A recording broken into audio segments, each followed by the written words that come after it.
Welcome to the Catholic Café, where Catholic truth is served fresh daily. We've made you a reservation in the luxurious corner booth, so come on in and see what's on the menu today. Now, here's your host, Deacon Jeff Drzymski.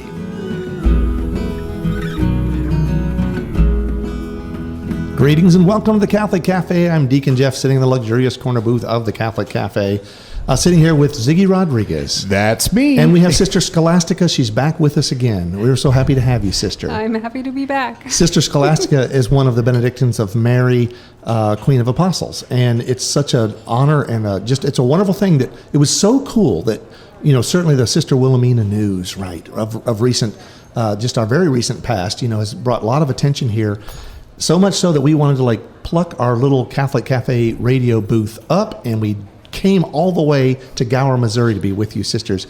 And as St. Benedict would have you do, you welcomed us as Christ, and that's so beautiful. And thank you for following that particular rule. But we're so blessed to be here, and we've been doing some sort of historical stuff, talking about Sister Wilhelmina, where she came from, and certainly what she was like. We had some of the sisters telling us that.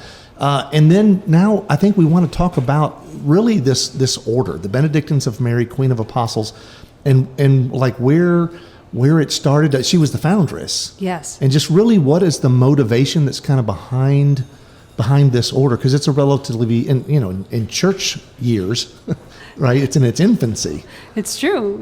And you look at that in the context of Sister Wilhelmina's own life. She lived a very long time. Yeah. And I think something that people are realizing as they're learning more and more about her life is that having lived such a long life, everybody can plug into some aspect of her life. Having seen all the changes that she did, both in the church, in the country, in the world, everyone can relate to some point or other of her life.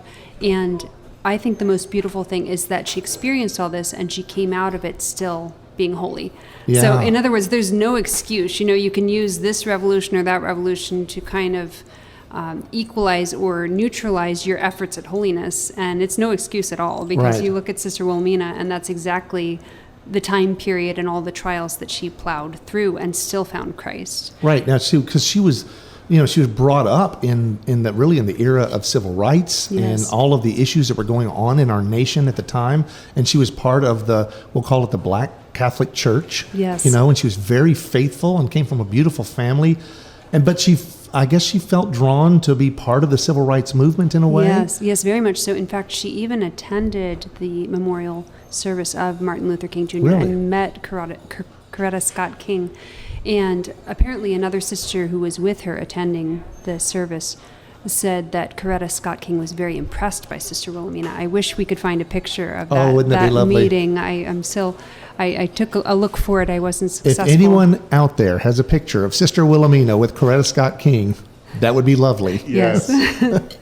So she really looked up to Martin Luther King Jr., and I think so many of her sisters in the Albight Sisters of Providence did as well.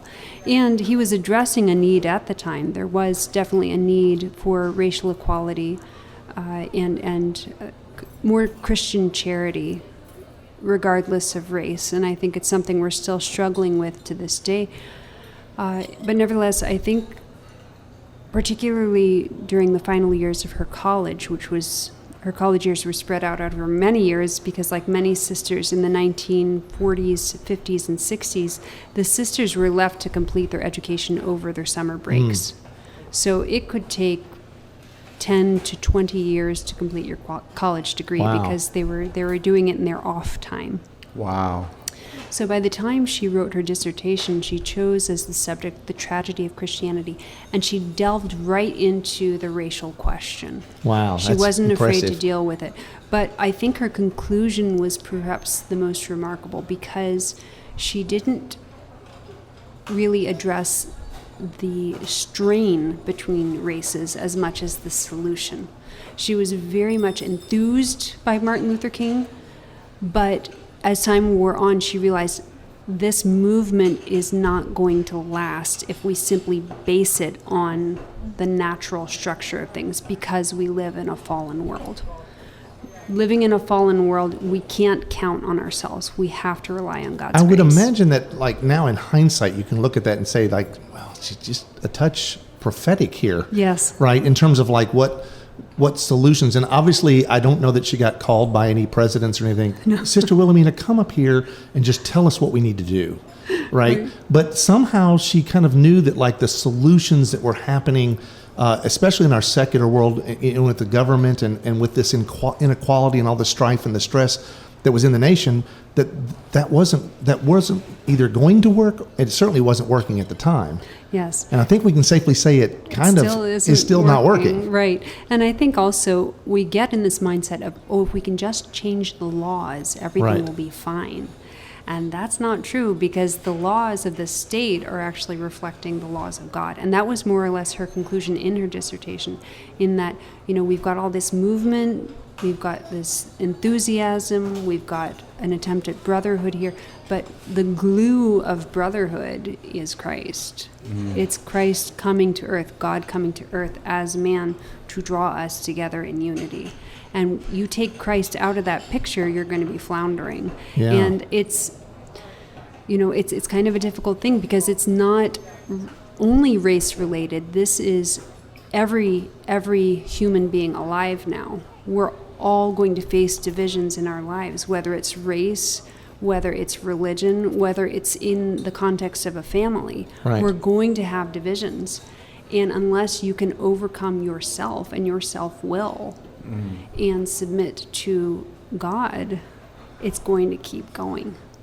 And I think this is really the essence of conversion here. You have to face up to God at one point or another. And so that was her conclusion, is that, okay, we can keep pushing, we can keep trying these things, but in the meantime, is the gospel still being preached? Not really. Yeah. So take up the gospel and we'll fix the problem, because Christ coming to earth is what's going to save us.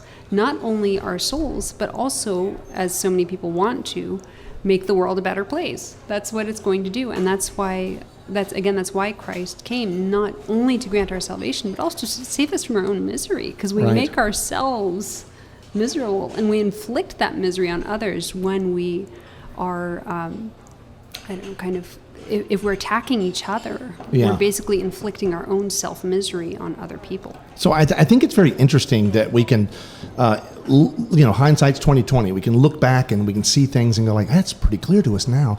And I think with Sister Wilhelmina, what her views and understanding of what was going on with society at large in terms of the divisions and what would heal all of these different things, and it's really giving yourself over to Christ and living by the law of God.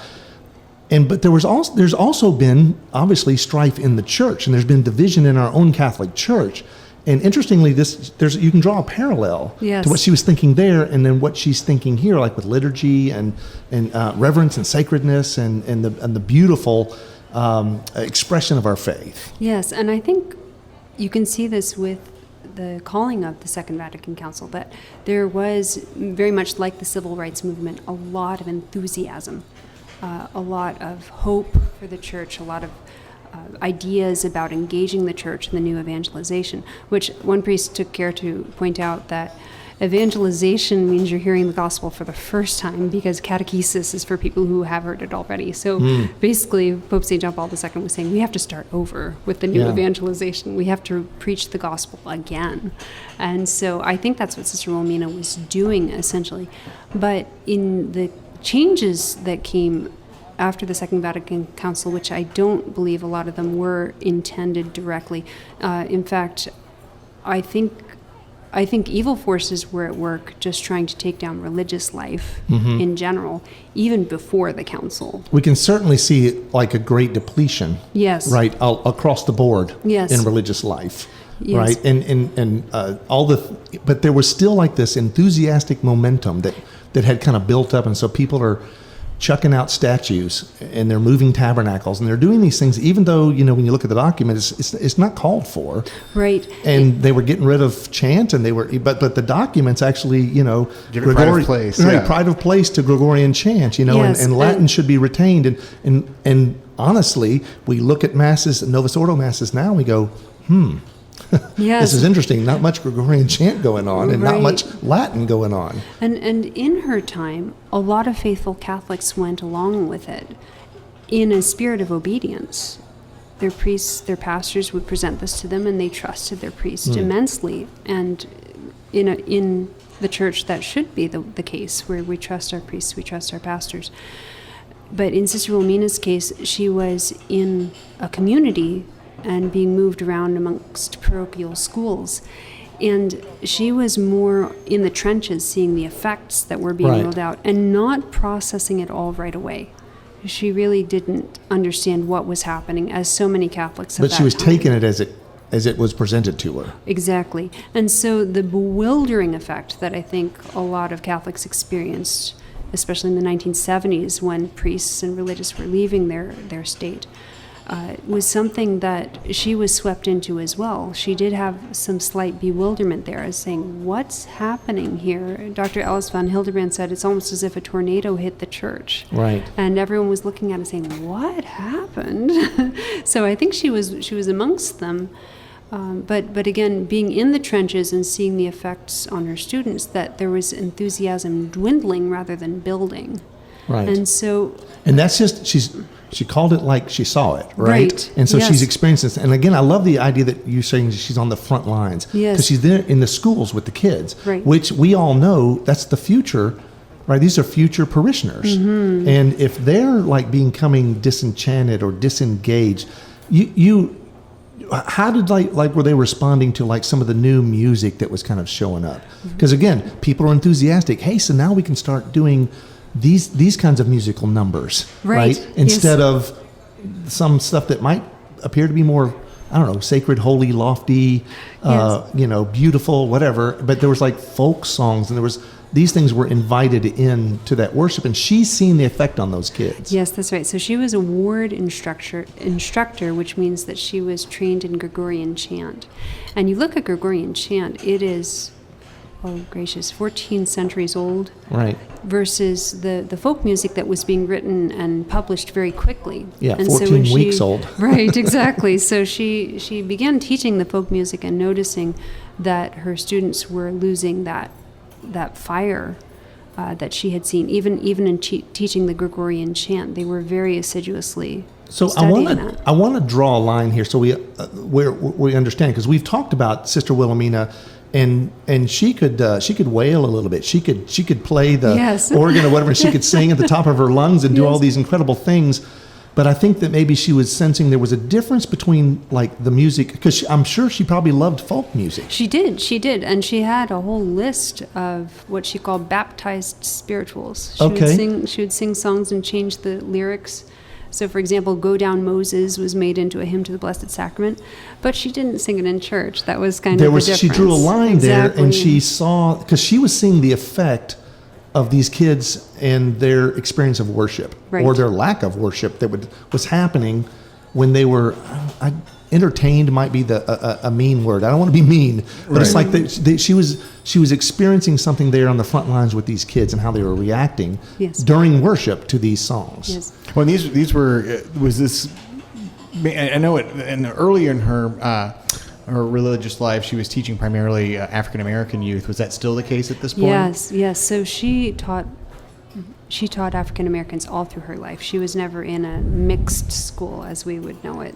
And once we get to the time of like the early 90s and stuff, people were talking about even creating like an African Rite and various other things like that. But that was not what was resounding with her at the time. Is that Right. correct? And I think that is when she was starting to connect the dots, as we say, because she saw that the folk music was very quickly going in other directions. Then you have things like rock masses or music where it would try to be, as they called it, an Afrocentric liturgy, which she was exposed to. And she said, in the end, we're not reaching for our Christian roots anymore. We're reaching for the pre-Christian roots. And she Interesting, saw that yeah. as being very damaging. Right. So, for example, the tribal roots of African Catholicism are not as kosher, if you will, as now how the Africans worship, because we know a bishop in Africa who said, oh no, they love the Latin because it's a unifying element there, and that their traditional music has its place, but that's not necessarily directed toward our Lord in the Eucharist. It's for other times. I love like when you use those expressions like how like the Latin actually unifies. Yes. So like again in Africa, and I'm not an expert, but I do know that there are many dialects and many different sects of people and so many different cultures there, and we all like wrongly assume that like everybody in Africa is unified, and it's not the case. Oh no. But the Latin unifies. Right. So what we were told is that when they have a conference amongst other dioceses, well, because there's so many dialects, that's really their great blessing, is when they can say the Mass in Latin, because not only do they feel united to each other, they feel united to Rome, they feel united to their past. Right, and that's really a microcosm or a mini. It's like a continent is bigger than many, but it's like, this is like, you see this in the church, right? The universal church, and that experience of going like all these different, we have different rites, we have all these, all this different religious garb, and all these different orders and all these different people from all these different countries, and yet the thing that unifies us is Holy Mother Church, founded by Jesus Christ, with this universal language of Latin. Yes. And a lot of people don't realize that all the documents are promulgated in Latin and then translated into from there. languages. And there's this practicality and there's this wisdom that comes to us, and Sister Wilhelmina kind of picked up on that. She did. So yes. this sentiment of hers, of this very reverent, beautiful worship, the Gregorian chant especially, in the worship setting, is like, this is at the heart of the Benedictines of Mary. Right? Exactly. And so tell us about how she just decided, it's like, okay, I want to, when most people are retiring, yes, right, and they're done, yes, and they're going to sit in the rocking chair in the convent or whatever, right? She didn't do that. No, because once she really became aware of the need, she stepped up to the plate. She wasn't going to just roll over. And so when the opportunity came, she took it. And that was largely through the invitation of the Priestly Fraternity of St. Peter. They had met Sister Wilhelmina. The district superior said he saw in her a future foundress, and he saw that there was a need for traditional sisters. And she didn't say, I'm going to found me an order. She didn't wake up one morning and say, like, I think the next thing I want to do is found an order. No. She was invited into it by someone who recognized something, again, supernatural and beautiful about her. Yes, that was the case. She had made an attempt within her community to found a branch of it, but too many of the sisters who were supporting her were getting on in years. Yeah. So once that opportunity came, she took it. And then it was a bit of a change, because she was moving out of a convent where sisters were aging and into a situation where she was welcoming very young vocations. Wow. I myself was 19 when I joined. I had just recently turned 19. And I was one of the first vocations to persevere within the community. Sister Manuel, who was my senior, was 24. So she was even being cared for by, say 17-year-olds before she passed away. So there was a gap there. Mother Agnes of the Sisters of Life met Sister Wilhelmina, and when Sister Wilhelmina left the room, Mother Agnes said to all of us, "Now, sisters, thank God for her. Thank God for her, because having started a community, we were young, we were enthusiastic, we didn't quite see where things were headed." She said, "Sister Wilhelmina will always be here to remind you how this is going to turn out, how you're going to age, how you're going to mature in religious life. Because when you're young and peppy, you're not always thinking about when you're going to decline and prepare to meet the Lord." And she said she will be there to remind you. And she has so much experience from which she can draw. But Sister Scholastica, you were drawn to something, and I don't know that you knew all of the political angles. No. I don't know that you were aware of all that, but there was something about that as a young vocation that drew you there. Was it Sister Wilhelmina? Was it what she was doing? What was it? Because you've been there since pretty much the beginning. It's true. So I went to the Latin Mass for the first time as part of a Latin class field trip. Okay. It wasn't, that I was driven there or something like that. But having experienced the beauty, my brother and I felt we had to go back. So we went back as a family. And when I was at the parish of Old St. Mary's, the parishioner said to me, "Oh, there's this little black sister who used to attend Mass here, and she just went to start a new community. Maybe you should look into it." So that's what got me corresponding with the community and then eventually joining it. But being at Old St. Mary's and going to the Latin Mass there, I realized I was becoming part of something much bigger than myself. Because not only was I at the Mass, at which all the angels and saints are present, but I was connecting to many, many centuries of worship that had come before me. See, that's what's beautiful about this, because like when you go, and if you go to Rome and you go to St. Peter's Basilica and the Pope is doing a Mass, and I've been to like some of these big, beautiful Masses with Pope St. John Paul II and things like that. It's marvelous, and you feel like you're part of something, but all of a sudden at the same time, because of the language and because of the what's happening there, you feel connected to everything and everyone, past, present, and then really looking at the future, going, this is the church. Right. Like, this is where I need to be, and it's a unifying, beautiful thing. And you were experiencing that, like in a small way, but in a very big way. No, it's true. And I remember thinking that when I was kneeling in the pew there, thinking, this is a small church, relatively speaking. I'm not in St. Peter's Basilica here. Right. But I feel connected right now to St. Benedict himself. And he died in 547. Yeah. So, and I remember thinking specifically of St. Benedict and thinking, wow, this was his Mass. And essentially it was. And that really got me thinking, especially in terms of joining Sister Wilhelmina, because the Benedictine, what do they say, the Benedict option, it goes back and it's very effective. And it's putting God and the altar at the center of your life. And then that orders all of the life around you, from the monastery to the world outside. That's what civilized Europe. Speaking of the world outside, when you all moved into Gower, Missouri, with this, it's a new order, and you show up here. I'm sure you were welcomed with open arms. Well, welcome to the world, right? And the gospel, which is never, it's not always accepted. Right. And there's people that see Catholicism as this sort of like mystery, weird religion that they don't understand, and there's some off-putting that happens sometimes. Yes, and I'm sure there were some lovely people here too. Oh, though. yes, indeed, and we've really experienced both ends of the spectrum. But we did have an incident with shooting, actually multiple incidents, not unlike Mother Angelica, who I understand also had similar episodes during her life when she was first getting the monastery off the ground. So yes, we did have a few episodes of shootings. Okay, so I saw like the door to this place has a bullet hole in it. Yes. And that's like, we laugh about it now. I know it was probably scary, but it's a sign that Sister Wilhelmina would say, well, this is what happens. Yes. Be ready. It's well, not. And one of the bullets went into your Mother Abbess's bedroom, and she just went. She saw it, and she went back to sleep. Yes.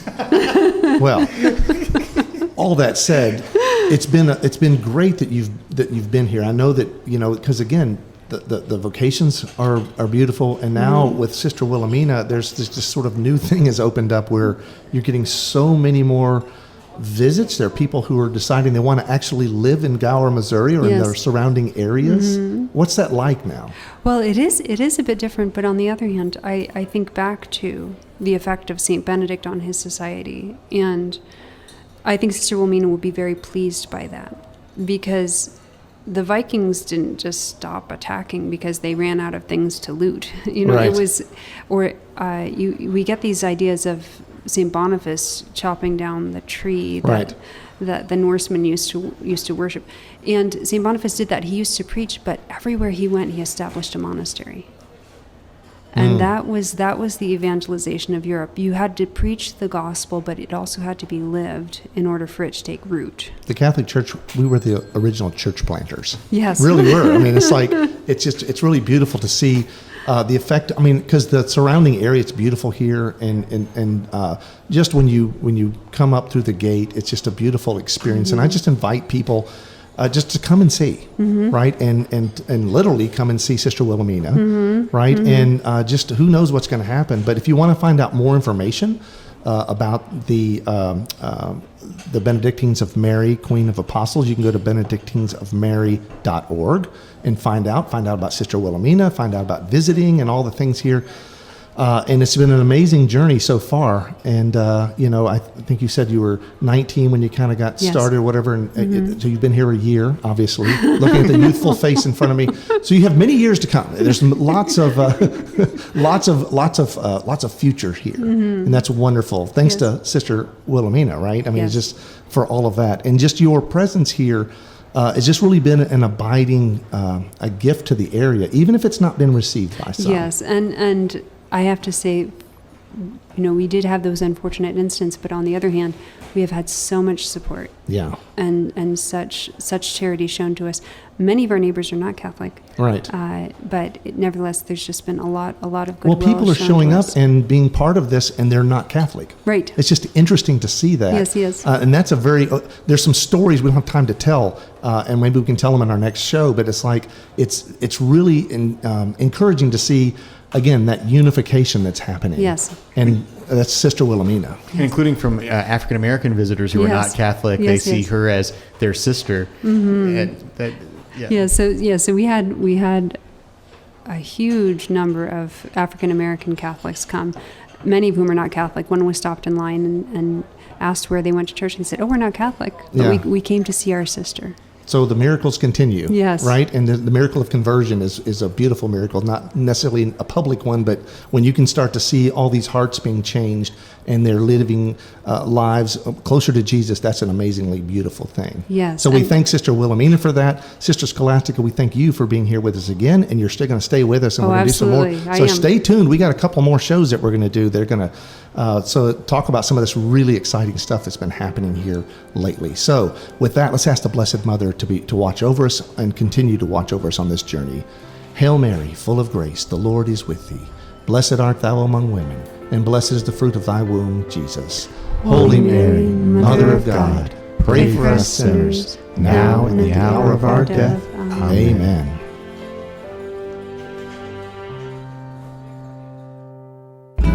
Thanks for listening to the Catholic Café.